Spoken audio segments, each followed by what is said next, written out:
왓썹으로 기똥찬 똥찬입니다.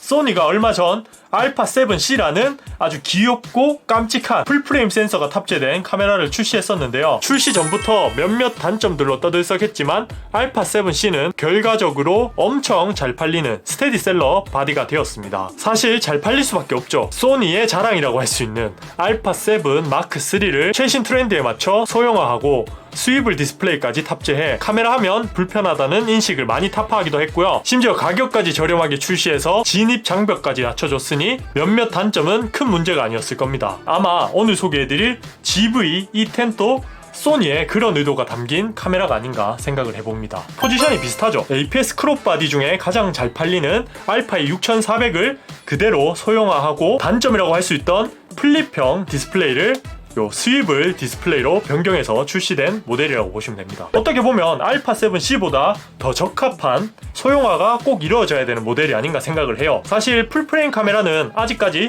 좀 전문적인 영역의 카메라거든요. 그러니까 뭐 프로들이 많이 쓰는 카메라잖아요. 근데 이런 크롭 바디들은 일반인들이 많이 쓰기 때문에 더욱더 간편해지고 소형화되는 건 무조건 필요했던 부분이라고 생각이 됩니다. 어쨌든 오늘은 요 녀석 리뷰를 진행해 보도록 할게요. 지금 저를 촬영하고 있는 녀석도 GV-E10이거든요. 그러니까 색감이나 화질 이런 것들이 궁금하신 분들은 끝까지 보시면 아마 도움이 될 겁니다. 먼저 외관을 보면 전작이라고도 할 수 있는 GV1과 상당히 유사합니다. 한 손에 쏙 들어오는 크기이며 무게도 343g으로 크롭바디인 점을 생각하면 엄청난 경량화죠. GV1과 다른 점이 있다면 렌즈를 교환할 수 있는 겁니다.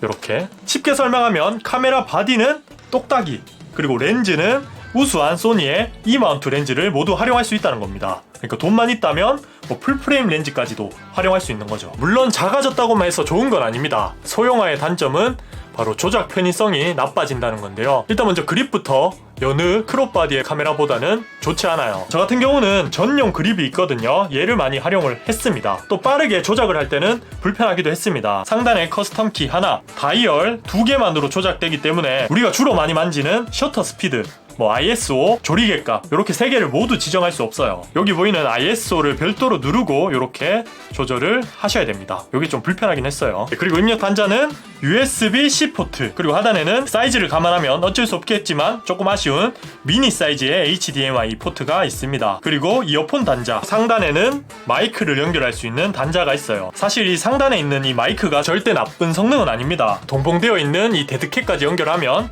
웬만한 수음은 이렇게 사용을 하셔도 됩니다. 네, 오늘은 간단한 브이로그를 촬영할 거예요. 그 녀석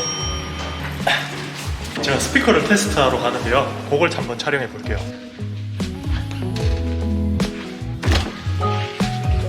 헬로. 저희 새우 만두 하나랑 고기 만두. 네, 포장 되어 있어요. 제가 커피 좀 하고. 해로운 걸 먹어야겠는데?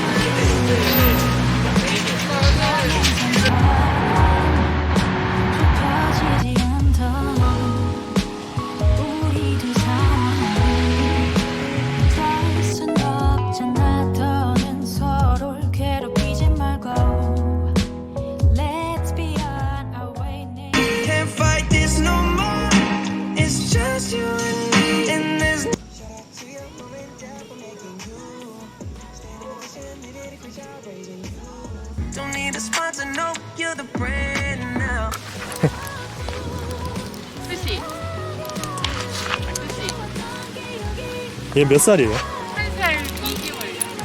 아 진짜요? 이렇게 많이 커요? 푸들이에요? 네? 푸들이에요? 아이고 너무 만져봐도 돼요? 네. 여자애라서 오빠를 너무 좋아한다. 삼촌을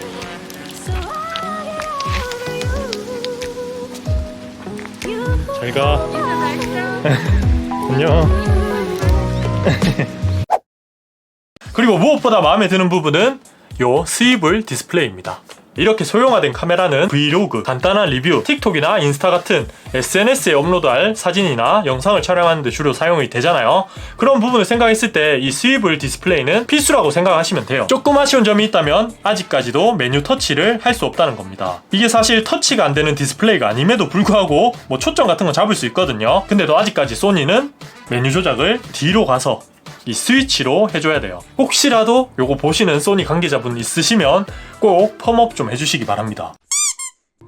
자, 이제 성능에 관한 이야기를 해볼 건데요. 먼저 사진 결과물을 좀 보면서 이야기를 해봅시다. 저는 GV-E10의 포지션이 영상을 찍는 분들에게 조금 더 적합하다고 보지만 사진도 충분히 잘 나오는 것 같습니다. 일단 기본적으로 로우 촬영이 지원되고요. 제가 사용해본 알파 6400과 결과물이 비슷한 수준입니다. 제가 E 마운트 렌즈가 없기 때문에 별도로 렌즈 교환은 안 해봤지만 조금 더 좋은 렌즈를 활용하면 더 괜찮은 사진을 촬영할 수 있을 것 같습니다.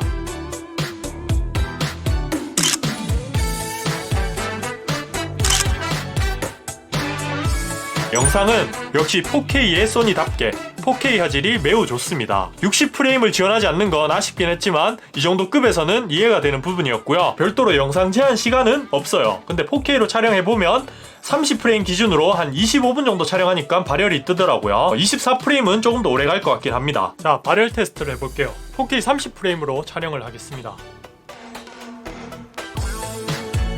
네, 보신 것처럼 30분이 넘었잖아요. 뭐 제한 시간은 없습니다. 대신 뭐 가열 때문에 꺼지는 경우는 종종 있어요. 조금 아쉬운 부분은 FHD 해상도에서 화질이 조금 아쉬워요. 이건 제가 사용해봤던 알파 6400, 알파 6100에서도 나타났던 현상인데요. 조금 용량이 많긴 하지만 4K로 촬영하고 리사이징 하는 게 더 좋을 것 같습니다. 그리고 슬로우 비디오를 많이 사용하시는 분들 같은 경우는 별도의 스위치를 통해서 빠르게 전환이 가능하고요. 그리고 FHD에서는 120프레임까지 지원이 됩니다.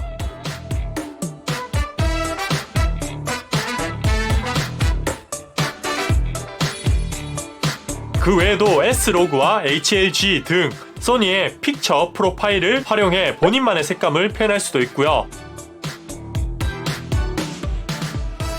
리뷰 모드, 소프트 스킨, 아웃포커싱 모드 등 기존의 소니 카메라에 탑재됐던 유튜버, 브이로거들을 위한 기능들도 그대로 탑재되어 있습니다. 저도 아무래도 리뷰를 많이 하다 보니까 요거 상당히 간편하더라고요. 그리고 소프트 스킨 같은 경우는 3단계의 단계가 있거든요. 근데 저는 중간으로 놓고 사용하는 걸 추천해 드립니다. 너무 높음으로 사용하게 되면 피부가 좀 어색한 느낌이 있더라고요. 그러니까 피부가 정말 나쁘지 않은 이상은 중간 정도로 촬영하시면 피부가 꽤 괜찮게 나올 겁니다. 사실 뭐 브이로그를 촬영하다 보면 조명을 별도로 세팅할 수 없기 때문에 피부가 조금 고민될 수 있거든요. 근데 소프트 스킨을 활용하면 뭐 이렇게 조명이 없이도 꽤 예쁘게 촬영이 됩니다. 그리고 촬영하면서 조금 아쉽다고 느껴진 부분은 역시 손떨방이 없는 거죠. 이게 IBIS가 탑재되어 있지 않아요. 화면이 조금 크롭되는 전자식 손떨방을 활용하게 되는데요. 물론 가격대가 90만원, 뭐 80만원대이기 때문에 바디 내 손떨방이 탑재되긴 좀 힘들긴 했겠지만 그래도 뭐 욕심의 끝은 없잖아요. 뭐 있으면 좋겠다 이런 생각을 했습니다. 마지막으로 이제 종합해보면 이번 GV-E10은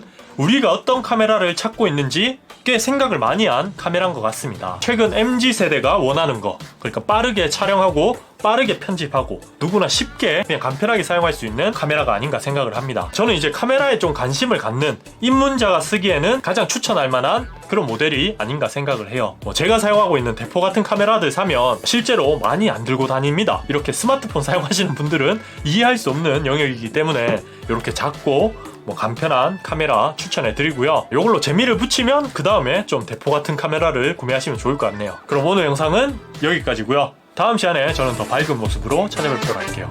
그럼 다음에 봐요. 똥바.